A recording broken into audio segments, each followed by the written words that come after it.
Nobody planned for a ghost car this big. Chapter 1: Origin. New York needed a hearse that could hustle. That is why the Ghostbusters grabbed a hulking 1959 Cadillac ambulance and made it their mobile base. On paper, it was ridiculous, which made the comedy land before the first ghost even shows up. The long body swallowed gear like a closet, perfect for packs, traps, and cables. It already had a rear-end loader door, so loading equipment looked practical instead of staged. The roofline was tall and flat, a perfect stage for antennas, beacons, and a science lab mess. Those outrageous tail fins gave the car a silhouette you could spot in traffic instantly. Early concepts leaned dark and sleek, closer to a modern hearse than a white ambulance. But night streets ate dark paint, and the camera would lose the car in motion. So, the body went bright white, letting reflections and city lights carve it out at speed.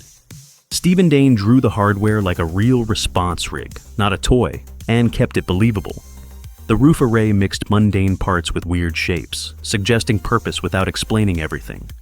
The door symbol was simple and loud, a red slash over a ghost, readable at a glance. The ambulance heritage carried a blunt message. These guys deal with emergencies, just not medical ones. It let them feel broken clever, choosing a used pro car over a flashy ride. The size made comedy physical, because every turn looked like a whale threading a needle. Lights, sirens, and antennas made them look official, like the city funded a ghost department. Next, the car gets its rooftop hardware, and the streets start hearing it coming. Chapter 2: Transformation. Ecto-1 became a weaponized billboard across New York. First, they stripped the hearse of dignity, ripping out stretchers, curtains, and anything that screamed the funeral. Then came the roof rack, built like a rolling scaffold for packs, traps, cables, and fragile electronics. Every bracket had to survive potholes, hard stops, and curb hops without shaking the gear loose. They bolted on beacons, flashers, and bars because ghosts do not wait for a clean introduction. The front end gained a siren voice loud enough to cut traffic and panic at once. Those red tail fins stayed, but now they framed a white body that popped under streetlights. White paint was not classy, it was practical, a moving target the camera could actually keep. Lettering and symbols turned the car into a promise. Science is here, and it drives fast. The crew kept adding antennas, boxes, and rods until the roof looked like a Mad Lab skyline. Inside, the empty cabin became a cramped workshop, with meters, switches, and wiring everywhere. Nothing matched because nothing existed off the shelf, so they improvised, labeled, and prayed. Even the doors changed meaning, opening not for patients but for proton packs and traps. Weight shifted, handling changed, and the suspension learned a new job in a single night. By morning, the car looked ridiculous, which made it believable in a city that has seen worse. It was still a used Cadillac ambulance, but it now announced danger before anyone saw it. The transformation finished when the team trusted it, and trusted it to show up first. Next, Ecto-1 stops being transport and starts becoming the team's public signal in every street run. Chapter 3: Role in Story. Ecto-1 turns a routine call into a chase. It is the team's siren, spotlight, and rolling business card the city cannot ignore. The car arrives before the science does, selling urgency to cops, crowds, and skeptics. Its wail flips a normal block into a set where something weird could happen any second. Inside, every cabinet and strap means the Ghostbusters can act fast without searching for gear. Gear rides with them, so jokes and danger share the same cramped aisle and rattling shelves. When the doors swing open, the reveal is clean, like a stage curtain snapping back. The rooftop rig reads as a warning sign, telling New York that the rules just shifted. Ecto-1 makes blue-collar hardware look like a street-level superhero loadout, built from scraps and nerve. It lets 4 misfits move as one unit, not 4 guys arguing on different corners. The car is also a shield, giving them a boundary when crowds press close and cameras appear.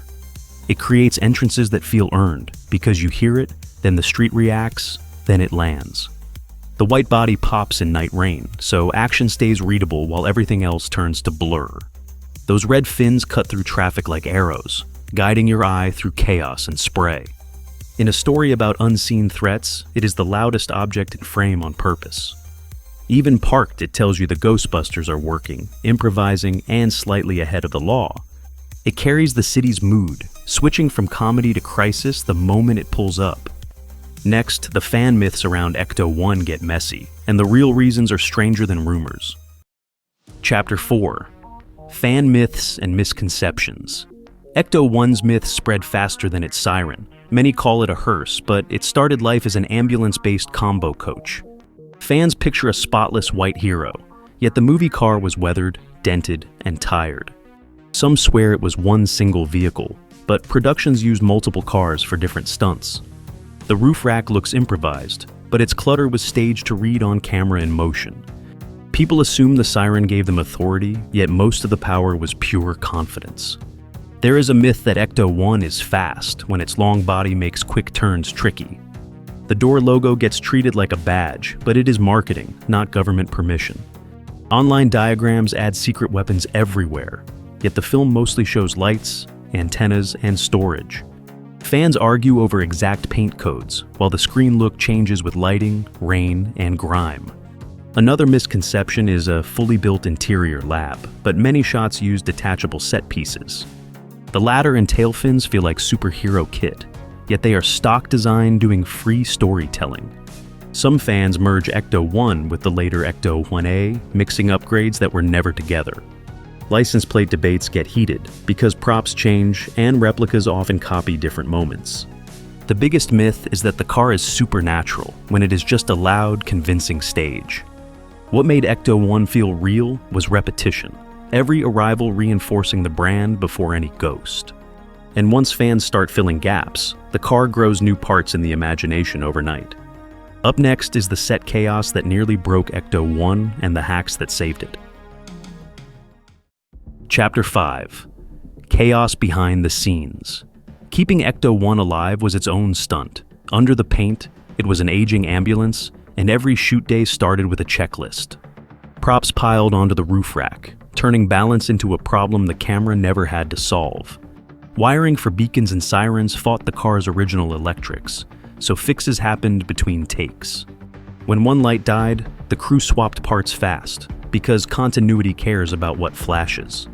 The roof hardware was mostly show, but it had to look functional from every angle. That meant hiding mounts, straps, and quick releases, so the car could reset for the next run. New York streets punished the suspension, and the long body scraped curbs like it was testing limits. Driving shots needed speed, yet the car still had to brake cleanly on wet pavement. Inside, the rear became storage for packs and traps, so the team could grab gear quickly. The signature siren sound sold urgency, even when the car was crawling through traffic for safety. Sometimes the funniest moment was off-camera, with mechanics coaxing the engine to behave again. Every fix left marks, and those scars helped the Ecto-1 feel used, loud, and believable. That realism mattered, because the supernatural stuff lands harder when the car looks like real work. Even the decision to keep it bright was practical, so night scenes could read the shape instantly. By the time cameras rolled, Ecto-1 was less a vehicle and more a moving department. It had to start, hit marks, sell danger, and survive, all while carrying the movie's identity. Next, we break down the rooftop gear and why its fake science still feels oddly real. Chapter 6. Tech Ahead of Its Time. Ecto-1 looked futuristic because the body lied. A 1959 ambulance body carried tech that felt decades newer on busy 1984 streets. The roof rack stacked antennas, beacons, and boxes like a portable tower bolted to chrome. That visual told you they built equipment, not costumes, and the city should treat it seriously. The dashboard stayed old school, but every added switch implied new rules and hidden power. In close-ups, cables and clamps made the prop work practical, like someone had to service it nightly. The side doors opened like a workshop, turning the curb into a mobile lab in seconds. Every light, horn, and siren gave the car a language, and New York heard it instantly. Even parked, the rooftop hardware looked ready to scan a skyline, not just warn traffic. It was comedy armor, because the car looked official enough to sell nonsense with a straight face. The long white body read clean under streetlights, like a bright signal cutting through urban noise. The car became a moving control room, long before vans and SUVs took over that job. Those add-ons suggested sensors, radios, and improvised science, even when the story never explains them. The vehicle design invited viewers to imagine functions, and that imagination did half the work. It predicted a modern look, utility-first builds that turn visible gear into identity today. After the film, real fans copied the idea with replicas, wiring lights and racks into everyday vehicles. The design kept evolving in later returns, but the core promise stayed the same: rolling capability. Next comes how this car escaped the screen and became a pop symbol people recognize instantly. Chapter 7. Pop Culture Impact. Ecto-1 turned a prop into a public signal. He showed up in posters, trailers, and TV bumpers because its roofline reads instantly at speed. Kids drew the fins first, then the racks, because the silhouette carried danger and a wink. Toy aisles turned it into a handheld chase, with sliding doors, sirens, and tiny gearboxes. Model builders copied every antenna, then argued over placement, like the car was a blueprint worth defending. Costumes borrowed the logo, but people still asked for the car because it completes the fantasy. At conventions, one passing siren sound could pull a crowd, even before anyone saw the suits. Fan replicas became rolling meetups, parked like a stage, with strangers swapping photos and stories. Street photographers loved its white body because it reads clean in rain, fog, and neon. The red fins made it feel fast while standing still, like a warning arrow pointing forward.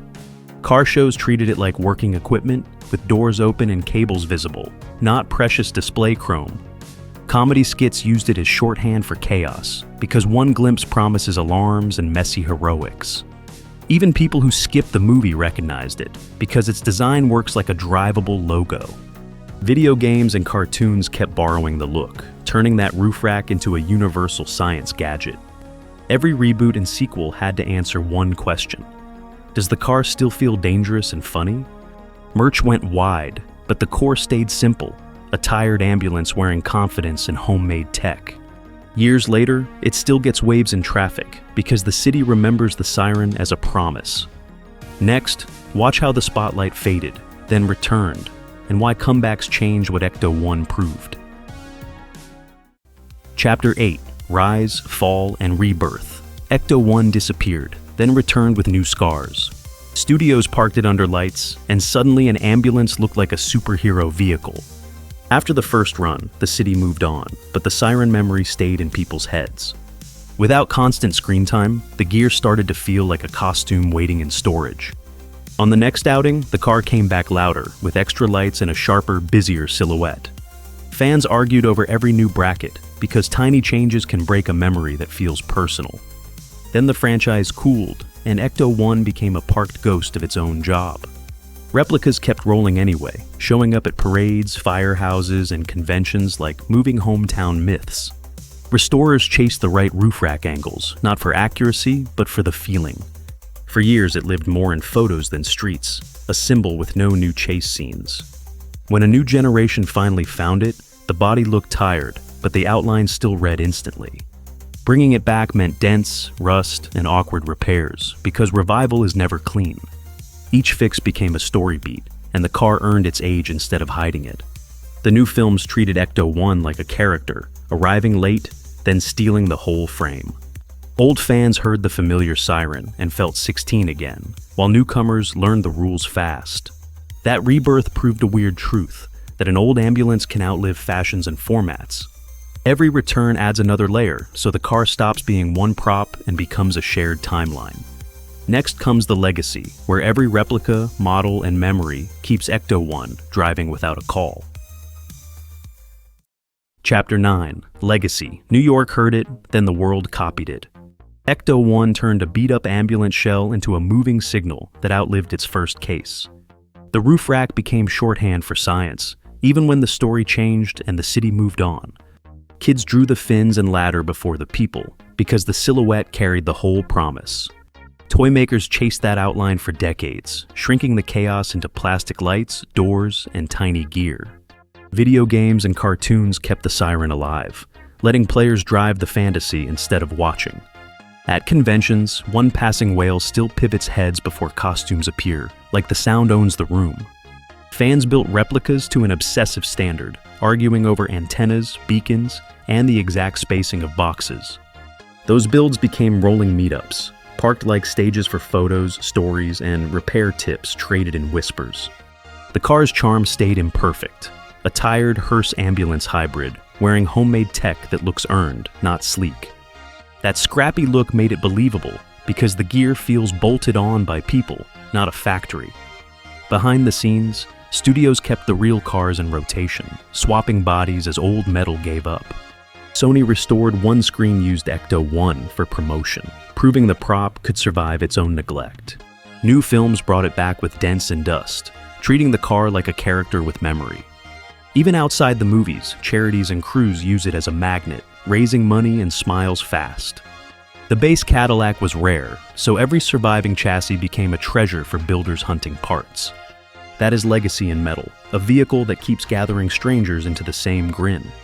Next comes the farewell that shows what it cost, and why the siren still feels personal. Chapter 10, Final Tribute. Ecto-1 never retires, it just waits quietly. It started as a worn ambulance, then became a moving signal that the strange job was real. White paint and red fins cut through night rain, making the car readable before faces appeared. The roof rack looked like improvised science, all brackets and boxes, daring the city to ask questions. Every siren note was a handshake with crowds, a warning that the curb would turn into work. Up close, you noticed dents and tape fixes, proof the machine had to survive real streets.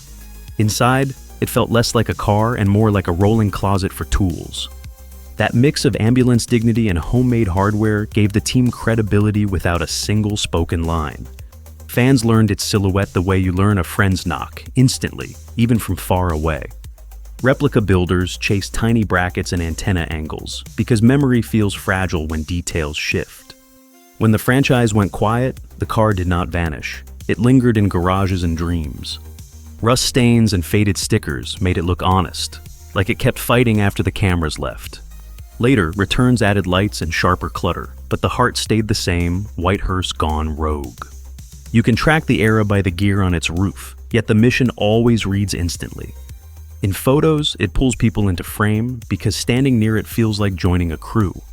The no ghost mark matters, but the bigger truth is the sound, the light, and the arrival. Ecto-1 is a promise that weird problems have answers if someone shows up prepared and stubborn. When that siren fades, the silhouette remains, reminding us to build something useful out of nonsense. Follow now or miss the next story, where a machine turns into a memory.